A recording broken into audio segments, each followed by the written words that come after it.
Hello, welcome to the channel and thanks for watching. Now I love converted miniatures and blue stuff is a fantastic tool to have in your arsenal if you like the same, because with it you can cast up individual pieces, basic materials or entire models. So in this video I'm going to show you through what blue stuff is, show you some of the things I've done with it, show you how to do the most common mold types and how you're going to fill it, etc. Now it's a long video, so stick with it to the end. Now this is how the blue stuff comes. This is blue stuff from Green Stuff World. There are other versions of it out there, but I do find this is the best. So let's get into what I've done with it and how to use it. Now blue stuff is a reusable product, so you can cast one thing up, you can then melt it down, reuse it, but I keep a lot of old projects knocking around because I'm going to want to use them again. So here's the first one I'm going to show you. This is some Death Guard shoulder pads from Horus Heresy that I put onto all my Death Guard Marines, you see in that kind of corner there. And that's being kept around because I'm probably going to go back to Horus Heresy and Death Guard soon. This is a more recent project, so my Primaris army, Fists of Caliban, and again I've cast up Imperial Fist shoulder pads, Dark Angel shoulder pads and some accessories to customise that Primaris Marines. This box is an interesting one. This is the kind of projects that are no longer current. That first block there you saw was where I've melted some old moulds down. That was a mould for some Necromunda armour containers, and this is from a project where I made an extra trailer for the Ridge Hauler at spare parts, and I cast up the mudguards because you don't actually have enough mudguards to do an extra trailer, and that's something it's really useful for, is expanding on projects. These are some little moulds from when I did Mephitic Blight Hauler conversions, and I wanted an extra set of the Mephitic Blight Hauler teeth. You see in the video dropping them in there, and really the scope of what you can do is massive and limited only by your imagination. I started at one point very much just casting pieces up, and then as I've gone I've experimented with the size and scope of what you can do. Now this is my Death Guard 40k box, so again fairly obvious cast, some symbols off a rhino door, but this is one where I got slightly unusual and I took a Glockin model and put little pieces of blue stuff all over it to cast up small sections of the skin with all that kind of Nurgle goodness and boils and pustules and things, to then take that from a Warhammer model to use on a 40k model. This is a little two-part cast of the kind of toothed maw that I've put under the armpit there of the knight, and the rest of the pieces are literally bits of that skin that I've then used across the knight's armour to make it all bumpy and nurgly. Here's just a box of bits I've got that I never got around to using. This is the container you saw that mould for at the start, like a single part push mould. When I was doing my knight army I cast up part of the leg, thinking at some point, well, I might have a Space Marine stood on that at some point. This is the fan, one of my favourite casts I originally made, because again very Necromunda-y, you can drop that onto your bases and whatever, and you'll see little parts of them going through, and some of these molds are quite old now. So I'm a Sister of Battle army that never really featured too much on the channel because I was doing it before I started this. A great set of castings there to get Inquisition symbols and things to put onto maybe your Chaos bases. My Necrons, very first video on this channel was Necrons, not very good when I watch it back now, but again casting up those bits for much later use. And here's an interesting little casting. I did a really good video where I converted the Sisters of Battle up with shields off Morven Val and then the maces and made a whole unit like that. So you can do very small pieces, very large pieces, and when you painted them you would not know these are pieces that aren't genuine. So that's some ideas of what you can do with it. So let's get into how you actually use the blue stuff to make the molds. Now we're going to make some 2-part molds and some 1-part molds, but the process starts in the same way. Now I'm melting down some old molds I don't want anymore, but if the sticks were new, it's the same process. This is a thermos flask, it's actually like a lunch pot for soup. Put boiling water in there, plunge the blue stuff into that, leave it in the boiling water for 2 to 3 minutes. Be careful when you're taking out the water. You can see I'm using a file there to lift the kind of melted lump out, and I'm taking a small piece of that blue stuff off, putting the lid back on so that it stays usable. If you do this in an open top like mug or something, you will only get about 5 minutes of working time with that blue stuff before the water goes too cold, and you'll find yourself having to boil your kettle multiple times. This is just a massive time saver to use the thermos, and one of the things I've started doing over the last couple of years. Now we are doing a 2-part mould here, but the technique starts off the same. You form enough of that blue stuff into a small slab, like onto your painting table or your mat here, enough so that the pieces will fit into that blue stuff. Casting up here some Sentinel legs from an early 90s Sentinel. So I've taken the 2 pieces here, just gently push them slowly into the mould. You don't want to go too fast. And when you've got the piece pushed in about halfway, then use your fingers just to push that blue stuff up against the model so there's no kind of air gaps and little pieces there, because you need it a tight fit. Now if that was a 1-part mould would be done, but this is going to be a 2-part mould. So we're taking a brush and just poking some divots into this blue stuff You'll see why later. And then we're letting it thoroughly cool down for about 10 minutes or so. You could pop it in the fridge if you want, or you could just leave it to naturally cool. And when it is cool, I'm taking a knife and I'm slicing off pieces from the side where it's set. A couple of reasons: we can then chuck this back into the thermos to melt down to carry on making the mould, you'll see in a second. But also having some regular edges alongside the irregular ones does help at the very end of the process when we're filling these moulds later on. So just slice some of that off there. You don't have to do this bit, but you can. Just be careful you don't slice into any of the important parts of the mould. And then we'll go on to the next stage. So again, these have had lots of time to thoroughly cool down.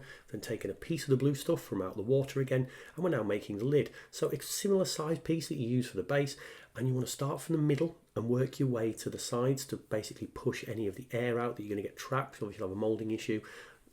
Push the layer down quite firmly onto the model and then wrap it around the edges of the lower mould. Try and make a flat top, or as flat as you can do. Again, all these moulds I'm forming by hand. I don't tend to use like a Lego frame or anything that a lot of people will talk about for blue stuff in particular. I do that with rubber moulds though, but not for these, because I found just manually making them is perfectly fine. So you've made a flat top, and again you've left it again to thoroughly cool. You could just leave it for an hour or two by now, because you're not doing any more work with the blue stuff. When it's done, you then peel them apart like this. You will get a bit of resistance. Just go nice and slow so you can peel it open. But this is why you leave the bottom layer to thoroughly cool. If it's not thoroughly cool, you drop the top layer on and they'd stick together. So leave it to cool, peel them apart, take the piece out, and the mould is ready for use. So that was 2-part moulds. Let's do some single part moulds. Again, melting the blue stuff down, and we're doing this in the other way. Rather than pushing the piece into the blue stuff, which again you could do and do a single part, in this case we're going to take the blue stuff and push it onto a piece. Now I'm casting up some shoulder pads here, but it would work the same way if you've got a nice big scenery piece, for example, and you just want to take a symbol off that scenery piece. You could push a small piece of blue stuff onto that piece and just cast up a side of it. So again, many uses, just showing a shoulder pad here. And again, plenty of cooling time. Peel the model part out, and then you'll see all the detail nicely stuck in that blue stuff. Right, so let's get the mould filled. I'm going to talk about 2 materials, milliput and green stuff. These are the most common ones you can get hold of, and the most common ones I use. Now, they do have a lot of similarities in terms of how you mix them and things, because they are a 2-part epoxy putty, but they are very different in kind of the final application and what you might want to use them for. One difference to talk about right at the beginning is price. Milliput is about a quarter of the price of green stuff, so that's something to bear in mind when you're doing projects. You might want to consider the price and whether you can use a cheaper material. Not always possible. So Milliput's a registered brand. There are other trademarks that you might want to go for, or other stuff, but it'll be similar. Green stuff is green stuff. Lots of different manufacturers make it. I use it from Colourforge Games, Green Stuff World, Army Painter, whatever. So obviously the Colourforge Games is a full pot, but I'm just going to mix it together here with the Remnants and Army Painter one. Big tip: keep your hands wet or your fingers wet when you're doing this, and it'll stop the green stuff and milliput sticking to you. Now, I do mix this stuff up and use it, not wearing gloves or anything like that. I make sure my hands are clean to start with, and I've got no broken skin and things on it, because this is toxic and you may get an allergic reaction to it. I never have done, so I've never really felt the need to wear gloves. You might want to, obviously that's kind of your choice, but for me, as long as there's no broken skin, and as long as I'm not keeping it stuck to my fingers, and when I've finished using it I just make sure my hands are clean again, I've never really particularly had a problem. So you mix the 2 parts together like you've seen this with the green stuff and milliput, making sure equal parts of the 2 colours that it comes with. Mix it to an even consistency so the colour is clear right the way through. Now what I'm going to do here is take a bit of milliput and a bit of green stuff and mix them together, and you'll see why in a second when I show you how these different materials react. But again, take those 2 different materials, mix them together, and you will get a third kind of product that's the green stuff and milliput mix. So you see 3 colours here, the milliput on the left, the green stuff on the right, and the mix in the middle. So how do these 3 products operate? I've made 3 little sausages. Let's do green stuff first. So when it's fully set, you'll see it's very flexible. You can bend this little sausage into positions and curves and it will spring back to its original kind of position. Hasn't got a lot of strength though, so a big piece will bend. Milliput, you see there, lots of strength involved, but no flex, and the piece snapped instantly. The milliput and green stuff mix though takes the properties of both, so now it's flexible, but not as flexible as the green stuff. It's got a lot of strength, but maybe not quite as much strength as the milliput. It will break, like you see eventually, but with a lot more pressure than the milliput. So 3 materials. So now we're going to fill the moulds that we've just made. So using the one for the shoulder pads first, dropping a tiny bit of green stuff in there, wet fingers, pushing it down. Then I'm taking the end of a paintbrush, Putting some Vaseline on it is another project you can use to stop it sticking, and really forcing that green stuff into a super thin layer across that mould. And again, I'm using green stuff because I want the flexibility to be able to slice this out and bend it round a shoulder pad, which wouldn't work with Milliput. Now filling a single part mould, and this is the Octarius terrain mould you saw earlier, and this is really with the remnants of the green stuff and Milliput mix, and I'm just forcing it into that mould there, keeping a nice thin layer, maybe a millimetre or two, and actually I'm not even filling the whole mould with this piece, filling most of it, but you don't have to literally fill the mould every time on a single part. You might want to take a tiny part of that mould and just drop some product into it. So now I'll move on to the 2-part moulds. Filling them is exactly the same really. Take the product and push it into that moulded area.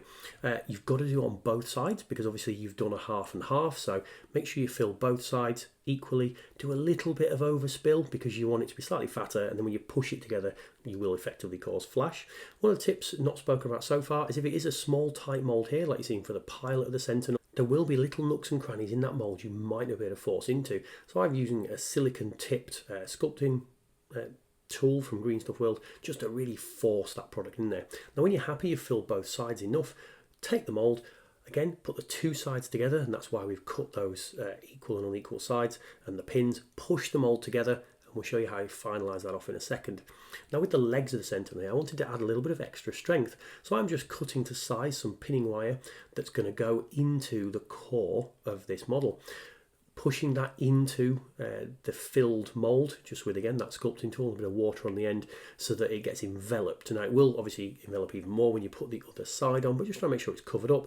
We don't want too much of the green stuff Milliput mix spilling out into the mould, trying to keep it in there and just burying that piece of wire. Now, once they're both filled and you're quite comfortable, this is where we need to apply pressure to these two parts of the mould to set together. So when I've made the multiple mould pieces, like you can see here, I've tried to make them the same thickness so that when we put something on to press them down, they get equal weight. Now, I didn't quite make this one thick enough, so just a bit of paper on there to make it to the same height as the other two moulds. Take something, it could be a book, it could be a mat like you see in here, on top of the mould. This is why you want to put a flat top on the mould. Then you want something heavy to go on top. And this is just my spare dice pot. So it's time now to take the product out of the moulds. I always leave it overnight for safety because drying times kind of do vary. Here's the shoulder pad, super thin layer of green stuff. We can then slice that symbol out to use on my Dark Angels. Check the channel out for that with the video. Here's the single part mould. Careful when you're peeling it out, always, go carefully because you don't want to rip or snap pieces as you go. But again, a really nice effective casting up of something that will be used on bases and scenery. Now the 2-part moulds, again, we put lots of weight on. That was a shell I got, maybe when I was 20 years old on a Somme battlefield visit many years ago. So again, plenty of weight on these 2-part moulds, and we'll get these open. Now obviously, we've not really talked about the moral side of casting up models. Look, I don't cast up any current models other than for small pieces to use on bases and scenery, stuff that you can't really buy. I've got no problem though with casting up an entire model from the early 90s because you can't buy it anymore. What you choose to do with it is your kind of choice. Again, take the piece out of the mould carefully, and you can see there a very nicely cast up Sentinel pilot, some really good detail we've got there. These are the feet from the Sentinel, and again I will be doing a video on rescuing these Sentinels, and I'll talk you through why I actually cast a whole one, more as a skills project more than anything else. But here we go, here's the final fully cast Sentinel. Again, not necessarily saying this is something you should be doing, but the whole technique and the whole things about casting and customizing your figures is just a bit of fun. So if you did like that, like, comment, subscribe, all that YouTube jazz, and hopefully I will see you on another video.